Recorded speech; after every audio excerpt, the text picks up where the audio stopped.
Special టాస్కే ఈ చెరువులను ఆక్రమించిన వాళ్ళను చెరబట్టాలని, చెరబట్టిన వాళ్ళ నుంచి విడిపించాలని, అలాంటి వాళ్ళను అవసరమైతే చెరసాలకు తోలాలనేది నా ప్రభుత్వ విధానం.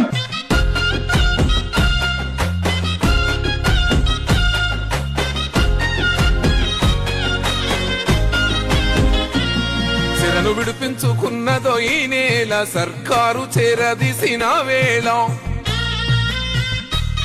నేల సంఖ్యలు తెంచింది హైడ్రా, సహజత్వాన్ని పంచగా కదిలేనుగా. నగరం చుట్టూరా కాచుకు కూర్చున్న భూపకసూరులను, అక్రమ దందాతో చెలరేగిపోతున్న కబ్జా కోరులను మెడలు వంచింది, ఎదురు నిలిచింది, పేదోడి పక్షమై నడిచి వచ్చింది. పూర్వ వైభవాన్ని తిరిగి తెచ్చి